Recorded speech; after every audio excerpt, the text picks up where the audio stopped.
we've covered it, and we've had a lot of clients take interest in it over the last 3 years.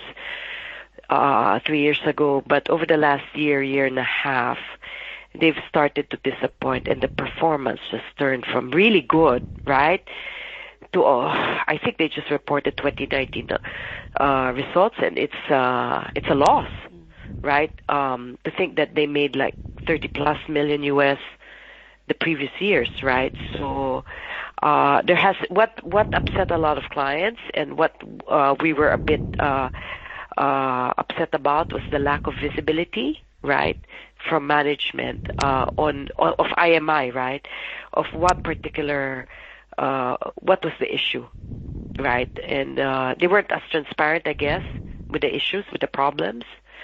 But then again, some of this was caused by like the U.S.-China trade war, right, where no one really knew. There was no visibility there, right, and that affected the supply chains, especially for auto parts, etc. Then now you have the virus, which is also affecting most of Asia, including China, and they do have a plant in China, so that means the first half is still going to be weak, I guess.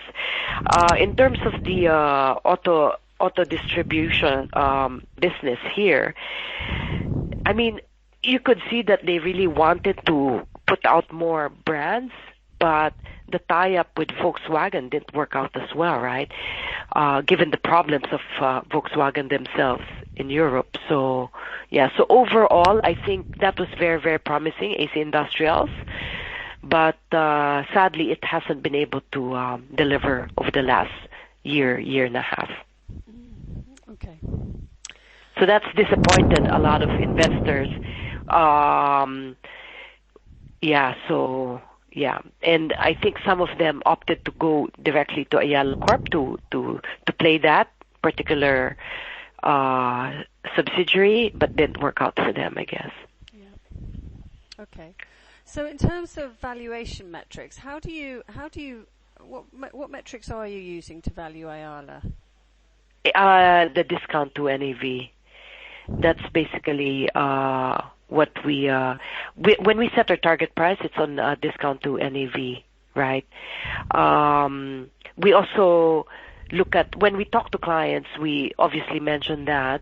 We mention the ROEs, the growth, earnings growth, right? Which has actually been pretty good over the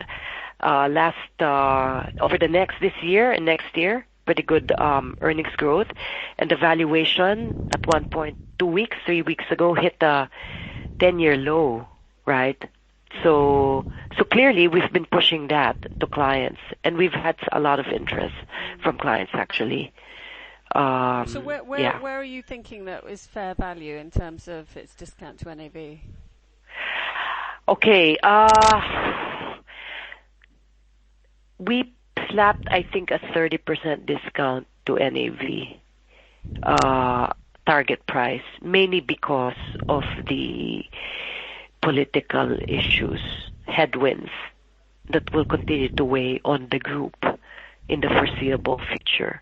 At one point, we slapped 0 discount, so it should trade at par, right? But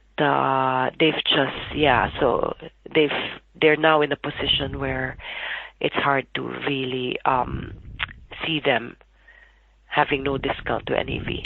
Okay. Because of the macro environment. Yes, I mean, it really weighs down, because imagine this water business just accounts for 1% of their NAV, but at one point was 99% of their management time. Right? So it was a major distraction to them, right? A major stress point. And the issue is, that's just water.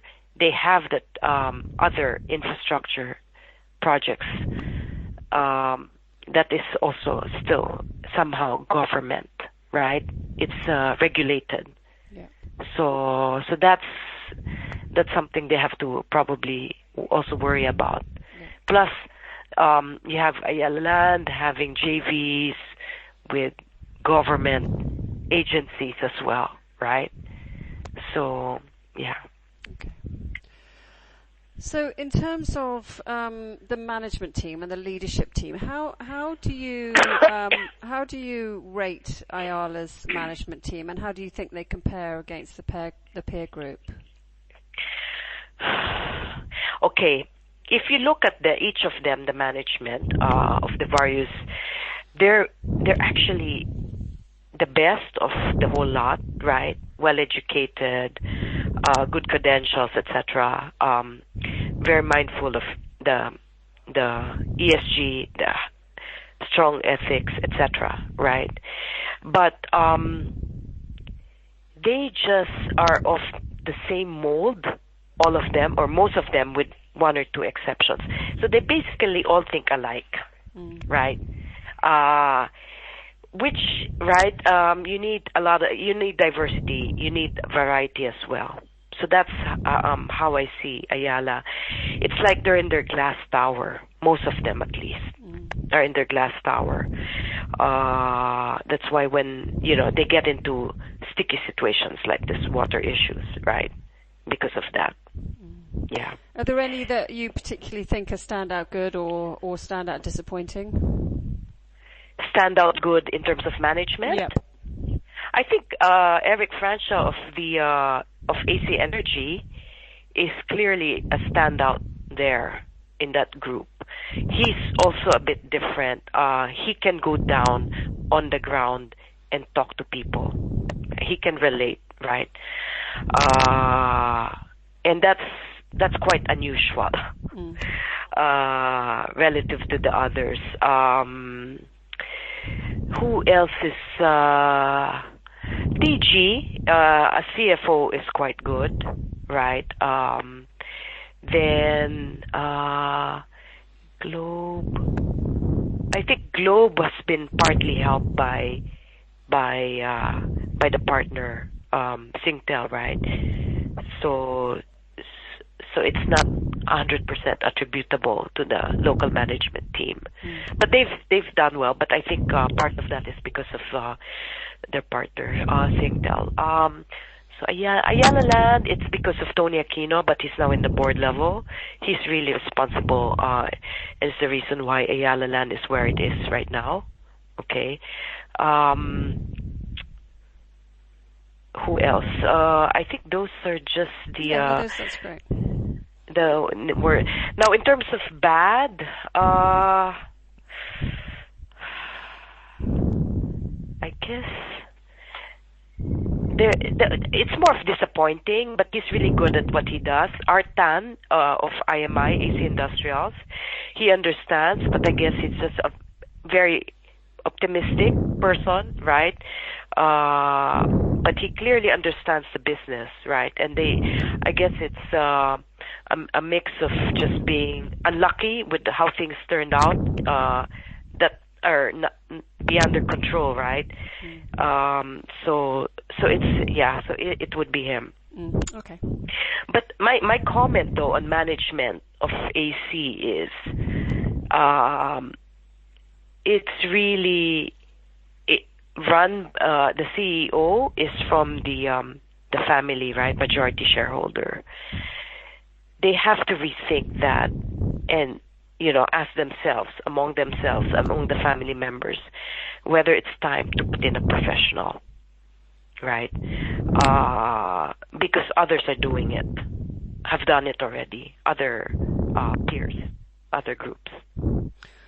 So in terms of those others, who do you think are sort of in terms of leadership teams and management teams are doing better and are looking stronger? For the others?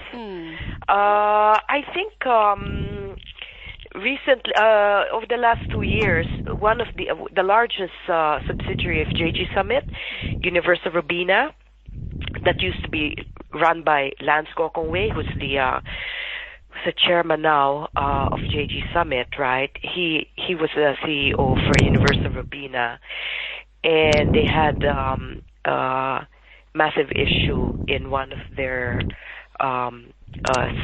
companies I think it was in Vietnam, right?